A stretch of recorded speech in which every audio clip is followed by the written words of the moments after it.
Mickey Rourke is facing a situation few people would expect for an actor whose name once dominated Hollywood marquees.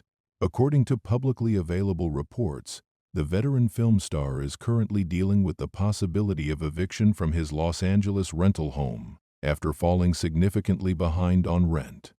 This isn't a rumor pulled from social media speculation. Multiple established outlets report that the issue stems from unpaid rent totaling close to $60,000. And while the headline alone raises eyebrows, the real story begins when you look beyond the numbers. Rourke reportedly signed the lease for the property in March of last year. The home, a 3-bedroom Spanish-style bungalow built in the 1920s, is located in the Beverly Grove area of Los Angeles. Public real estate descriptions characterize it as upgraded and historically notable, with reports suggesting it was once home to famed crime novelist Raymond Chandler. At the time the lease was signed, the monthly rent was approximately $1. That amount was later increased to around $7,000 standard out per month. According to court records cited by major publications, the unpaid balance eventually reached roughly $59,100. In mid-December, Rourke reportedly received a standard 3-day notice to either pay the outstanding amount or vacate the property. These notices are a routine legal step in California rental law. But in this case, the situation quickly became public. What happened next is what truly shifted the conversation. Entitled "Help Mickey Rourke Stay in His Home." Rather than resolving the matter entirely behind closed doors, a GoFundMe campaign appeared online titled "Help Mickey Rourke Stay in His Home." The fundraiser was created with a goal of $100,000 AOS. Identified in reports as both a close friend and a member of Rourke's management team, she confirmed publicly that the fundraiser was launched with Rourke's full knowledge and approval. The campaign had raised approximately $79,000, indicating that public interest and sympathy remained strong. Still, for many observers, the situation raised a difficult question. How does an actor with decades of high-profile work, major awards, and international recognition end up in a position like this? To understand that, it helps to look at Mickey Rourke's career not as a straight line, but as a series of sharp turns, comebacks, and costly detours. Rourke rose to prominence in the 1980s as one of Hollywood's most compelling leading men. Films like Diner, The Pope of Greenwich Village, 91 2 Weeks, and Angel Heart made him both a box office draw and a critical favorite. At his peak, he was widely viewed as one of the most talented actors of his generation. Then, in the early 1990s, he stepped away from acting to pursue professional boxing. While that chapter earned him respect in a different arena, it also resulted in serious physical injuries and multiple reconstructive surgeries. His time away from Hollywood coincided with a period when the industry moved on quickly, as it often does. For years, Rourke worked primarily in lower-budget films, remaining active but largely outside the mainstream spotlight. That changed dramatically in 2008 with The Wrestler, directed by Darren Aronofsky. The performance earned him a Golden Globe and an Academy Award nomination, marking one of the most celebrated career comebacks in recent film history. Since then, Rourke has continued to work steadily, often in ensemble casts, genre films, and international productions. By most measures, he never fully disappeared. And yet, according to several reports, his financial situation has remained fragile. Public estimates from celebrity finance tracking sites suggest his current net worth may be relatively modest. While such figures are always approximations, sources close to the situation have described his lifestyle as essentially paycheck to paycheck. One individual familiar with Rourke's finances reportedly summarized it this way: he has opportunities to earn substantial money through acting and appearances, but the income tends to be spent quickly, leaving little margin before the next job begins.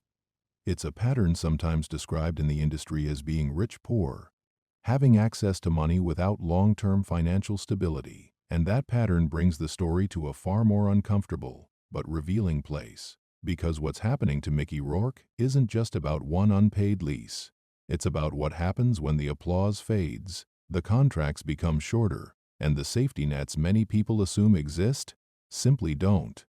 For many people watching this unfold, the most surprising part isn't the unpaid rent itself. It's the assumption that someone with decades of Hollywood success must automatically be financially secure. In reality, the film industry doesn't work that way. Acting income is rarely consistent. Large paychecks are often separated by long gaps with no income at all. Between those gaps come taxes, agent fees, management commissions, legal costs, living expenses, and, in some cases, long-term medical and insurance bills. Over time, even well-paid careers can become financially unstable if spending outpaces long-term planning.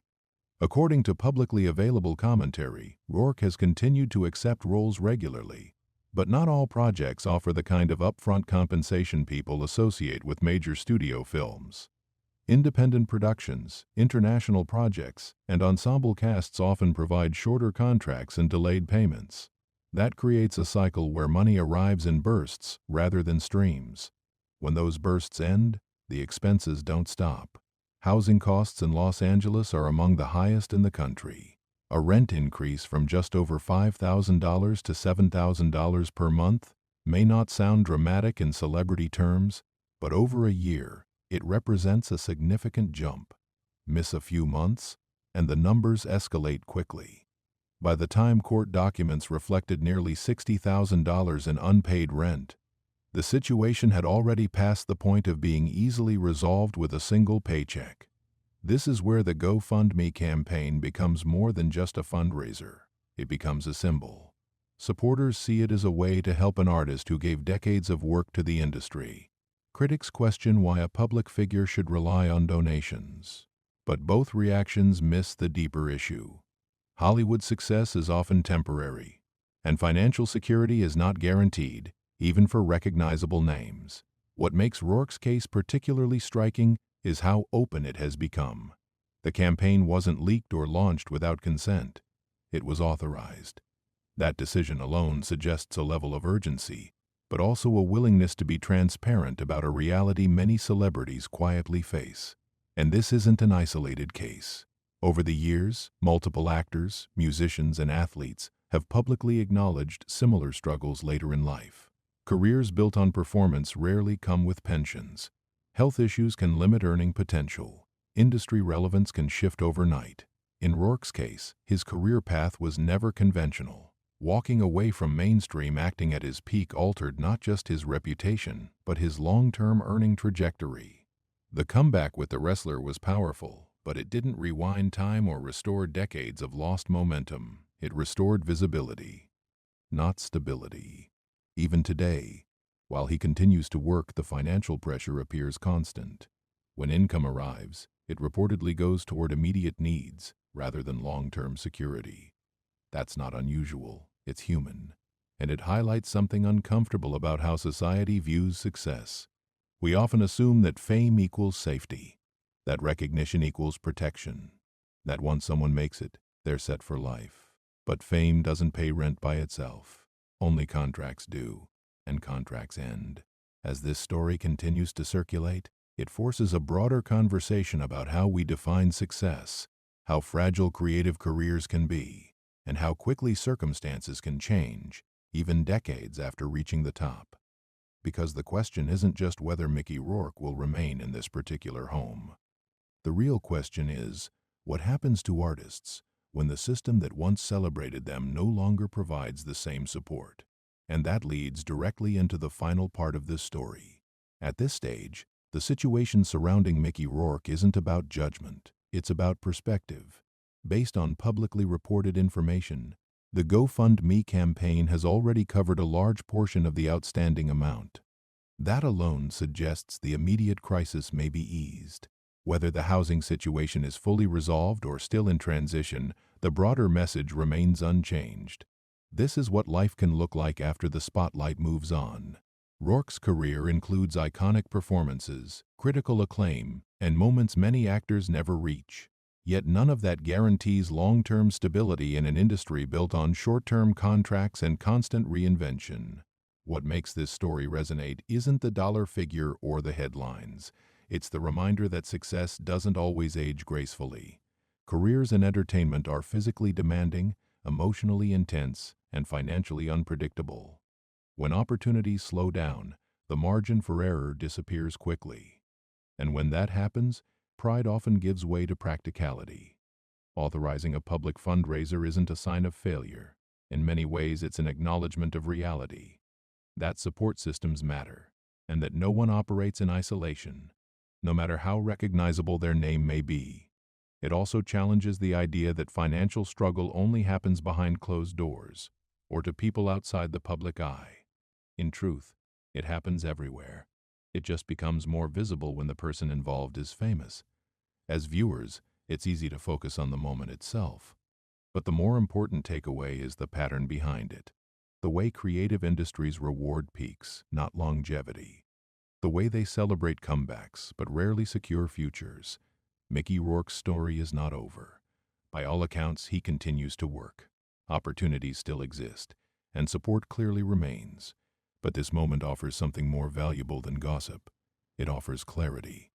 Because when the applause fades, what's left is not the image people remember, it's the structure that was built, or wasn't, along the way. And that raises a larger question worth exploring. How many other recognizable faces are closer to this reality than anyone realizes? And what does the entertainment industry actually do, or fail to do, to protect the people who built it? That's where the next story begins. If you want a deeper look into how fame, money, and longevity really intersect in Hollywood, the next video breaks it down, without the myths and without the illusions.